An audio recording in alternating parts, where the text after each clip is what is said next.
What's this about? Lizard King, I can't do.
What they want. I don't know.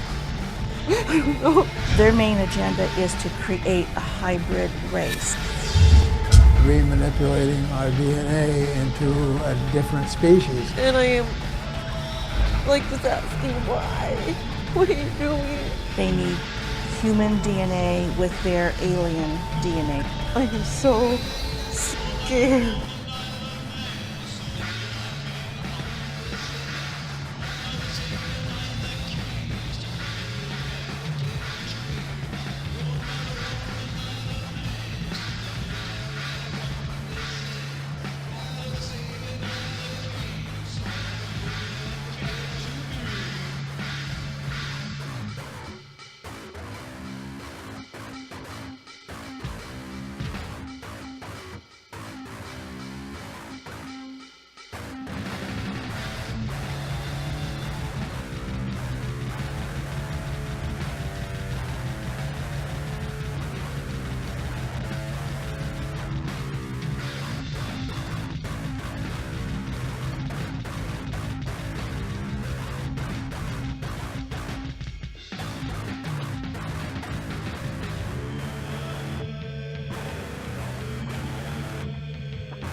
I love the alien stories, I love conspiracy stories, I love sci-fi movies, and the Riot Guys brought me Jeremy Corbell from extraordinarybeliefs.com, and they said, this is the guy that you have to talk to about all this stuff, because I'm babbling on about this stuff constantly, and they said, he's gonna come in and clean up some of the stuff. So let's start by talking about aliens. As I said, it's one of my favorite topics. Jump right in. Let's jump right into aliens. We're not gonna mess around. Okay, We're going right into unidentified. aliens by flying object. It is unidentified. That doesn't mean it's from another world. It just means it's unidentified. So the military calls them UAPs, unidentified aerial phenomena, and that's to separate even more from the reality that there are disks, there are hard physical craft that are traveling in our airspace with impunity. Right. And this is something that's been going on since the beginning of recorded human history, but the military got really interested in this, obviously, in the early 40s.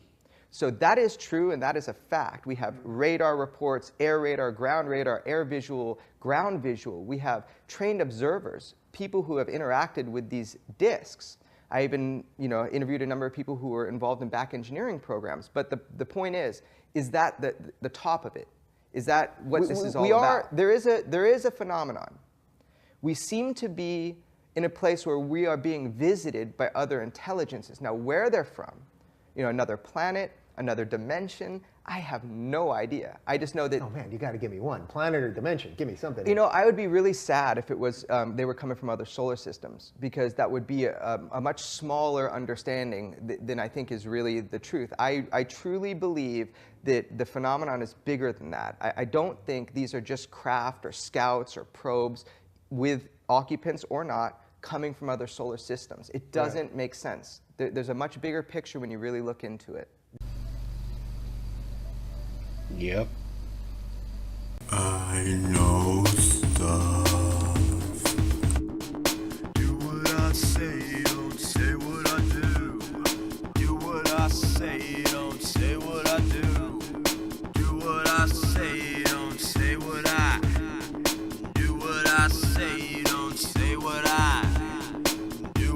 I say, don't say what I do. Do what I say, don't say what I do. Do what I say, don't say what I do. Do what I say, don't say what I do.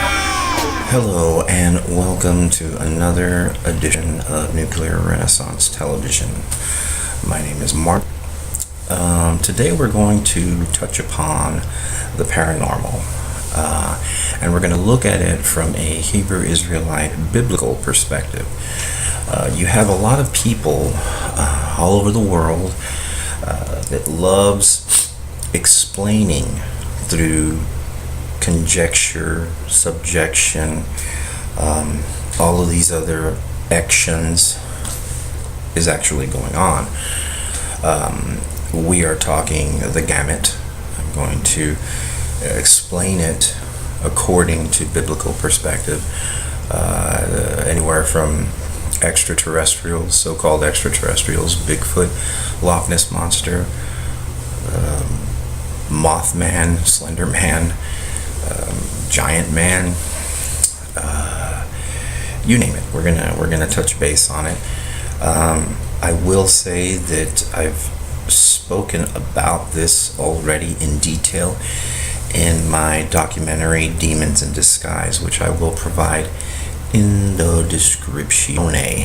Now, to edify and completely explain in detail, as it were, I want you to concentrate on this scripture where it talks about how nothing new is under the sun.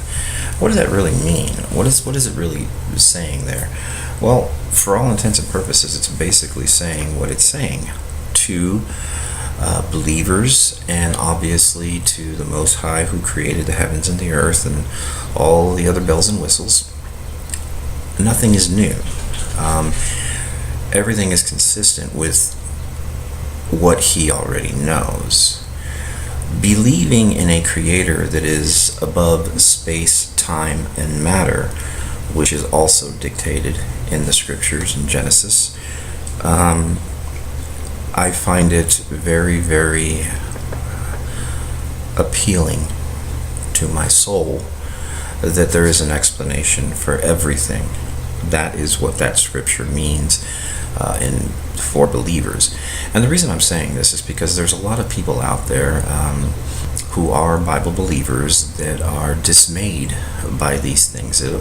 They'll come across it and say, well, aliens, this, that, and the other, I don't really want to talk about it. It's not biblical. This, that, and the other, ghosts, it's not biblical, blah, blah, blah. That's actually completely inaccurate. If we look to the scriptures in Genesis 6, and of course the extra biblical accepted scriptures like the book of Enoch, we can very well see where these so-called paranormal beings are coming from. In the beginning, there was a war between angels and Lucifer's angels, who followed him to rebel against the Most High. In the book of Enoch, it details how these fallen angels came into the daughters of men and created the hybrid Nephilim. This story of reptilian gods from the heavens creating man is not at all uncommon. It in fact can be found in most every region of our planet. In Japan, emperors claim descent from dragon gods who came from the sky. Australian Aborigines teach of a reptilian race which lives underneath the earth and governs over men. They believe they are descendants of a race of dragon humans. China teaches the serpent queen Nukua interbred with man. India calls these reptilian gods Nagas and claim they seeded their royal families. Throughout the Middle East, it is believed a serpent race created man. The book of Genesis tells of giants who came from the heavens to breed with the daughters of man. They are called the Nephilim. In Africa, they call them Chitauri, children of the serpent. The royal kings of Africa claim descent from serpent gods who came from the sky. In South America, the Mayans teach that their ancestors were the people of the serpent. The Aztecs were said to be created by a serpent woman. In America, the Hopi Indians believed sky gods came to Earth to breed with their women and referred to them as their snake brothers. The word Sioux means snakes, and Iroquois means serpents. It seems the only places you will not find this historical story is where the history has been methodically destroyed. The descendants of King Anu in Sumeria and Babylon can be traced throughout time. The pharaohs of Egypt were from the bloodlines of the Babylonian kings. The rulers of the Roman Empire can be traced to Egyptian hierarchy. All throughout Europe, the royal families can be traced back to the great Roman emperors. 34 of the presidents of the United States are directly descended from European royalty, with the remaining 8 who are only closely related to these same bloodlines. In 1934, President Franklin Roosevelt placed the Great Seal, originally created in 1782 by the Freemasons, on the dollar bill. Represented in the Great Seal is a pyramid and the all-seeing eye, known to be used by the elusive society of the Illuminati. Strung together in conspiratorial confusion are secret societies such as the Illuminati, the Freemasons, and the Bohemian Club. In 1917, National Geographic did a story on a place in Montreal, California called Bohemian Grove.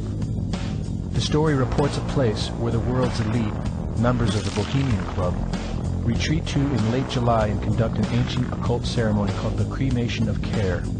Every year in July, the world's leaders, media moguls, and members of the World Bank spend 2 weeks of what is known as a men-only retreat at the Grove. In the year 2000, BBC television show World of Wonder infiltrated Bohemian Grove with hidden cameras and aired the video on the BBC. The video shows the large mass of men donning red and black robes and once again conducting the Cremation of Care ceremony. The altar is at the base of a 200-foot owl, the Babylonian symbol of the god Moloch, the god of human sacrifice. In the video, a body is delivered upriver to the altar where it is set on fire. Upon being aired, members of the Bohemian Club reported that the ceremony is a put-on, merely done for entertainment and fun. This history tells a story of our world leaders having a deep involvement in satanic tradition, worshipping our reptilian overlords. During the flood, the Nephilim were killed. Most of the Nephilim, actually, if not the largest majority. Obviously, some survived because many people, like myself, believe that they are secretly in control of our governments. The scriptures tell us that Satan is the heir of this hurt and dying world. He's definitely in control of the governments, and his children are doing the work for him. But what is Nephilim? Nephilim, again, is fallen angel hybrid children. You'll notice in the beginning segment there was a woman spouting that aliens are trying to hybridize human beings.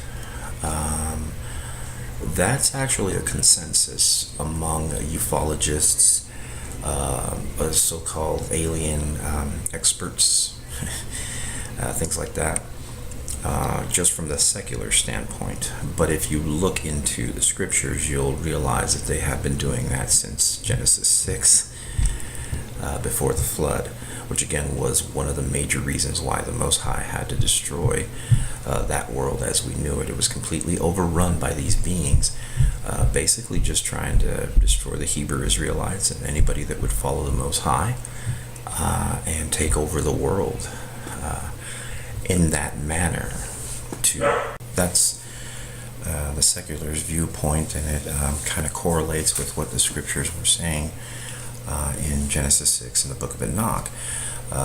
The contention for why it's going on is going to vary. It's going to be different, but the scriptures tell us definitively why it was going on. Basically, fallen angels just thought that earth chicks were hot, so they fell because of that, or rebelling against the Most High. But at any rate, we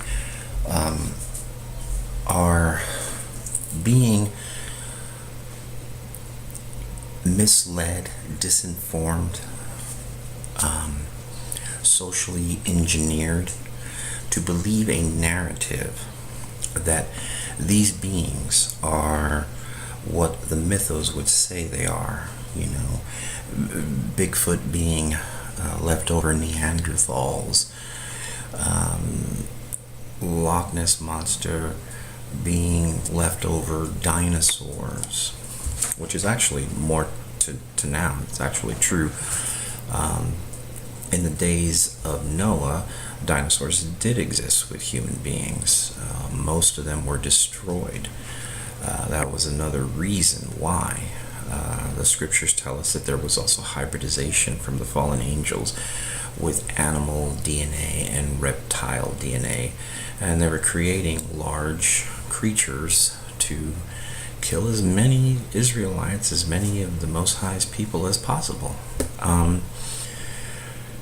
This correlates with certain avenues of history, not just, you know, in that, but I mean, if you look at the flood story, every ancient culture nearly has an identical story about the flood.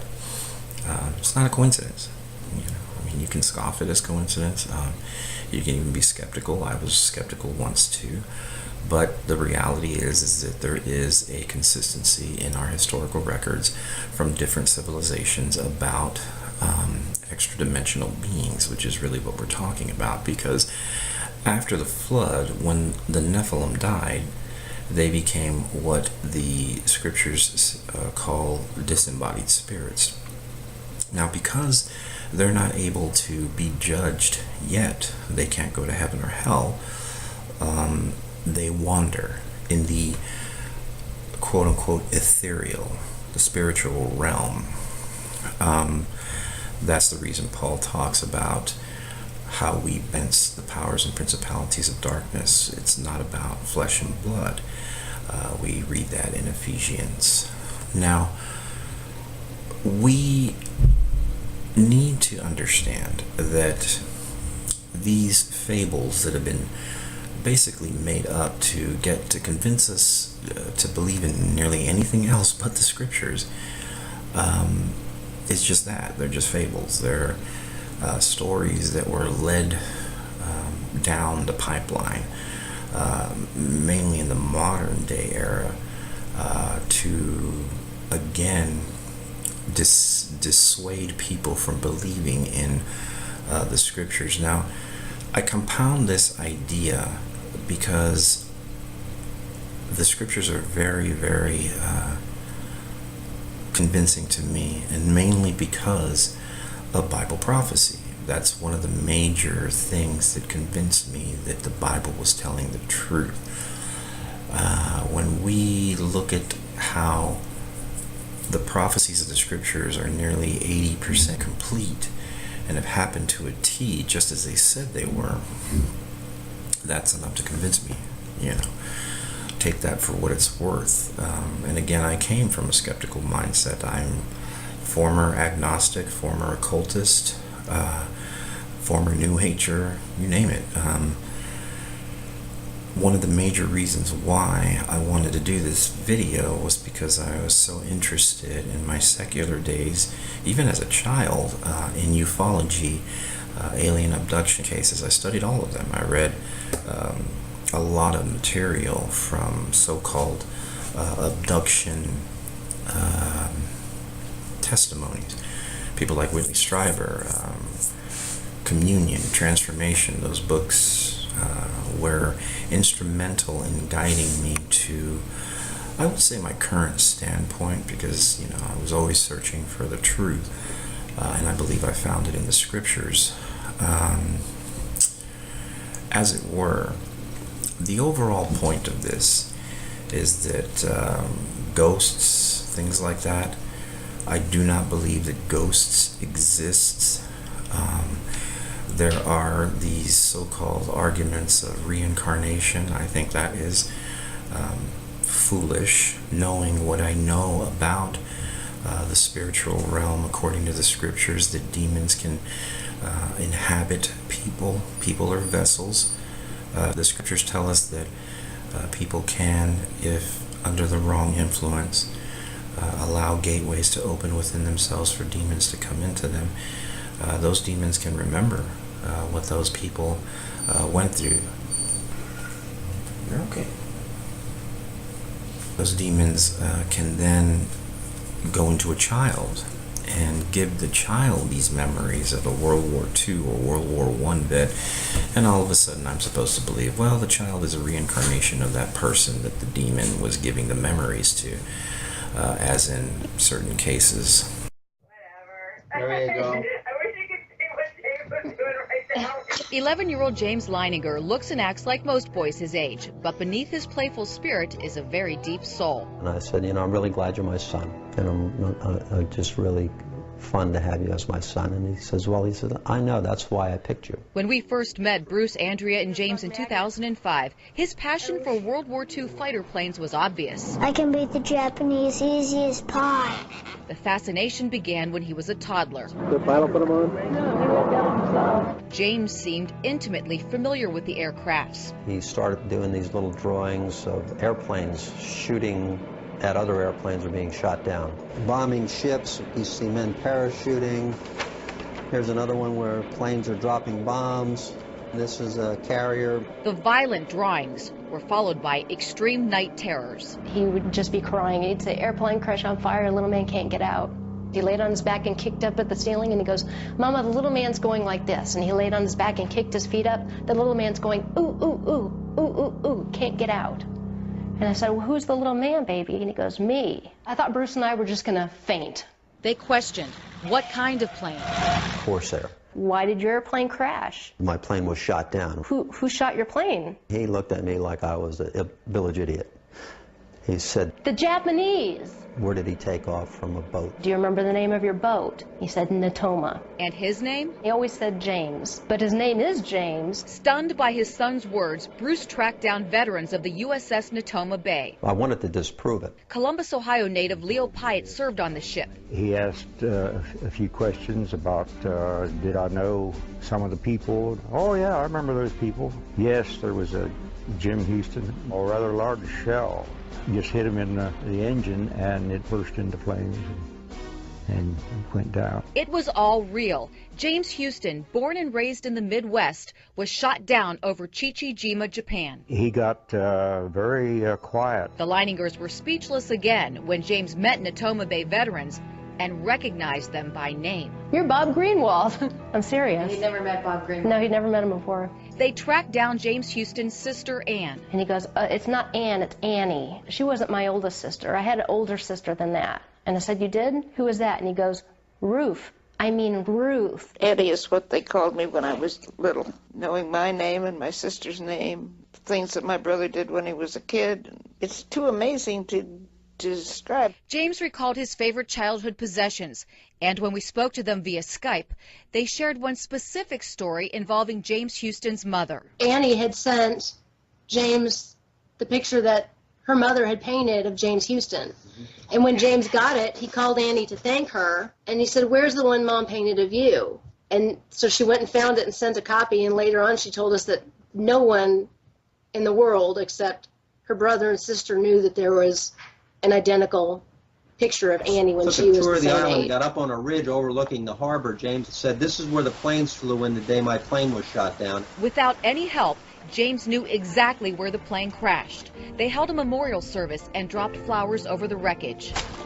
And James just got so emotional and just lost it. And it was just the most heart-wrenching thing. But when it was over, it was cathartic. You know, it still gives me goosebumps to think that we actually got there and we were there and we were able to close the loop, especially for James, that it was something really important to him. And when they returned, the death and destruction pictures were replaced with this. There's dolphins and there's the Japanese ship has its flags flying. At James's urging, they put all of this and many more incredible stories on paper and published this new book, Soul Survivor. I hope that it helps people understand the meaning of how precious life is, how fast it can just blow away. The Leiningers say they aren't promoting reincarnation.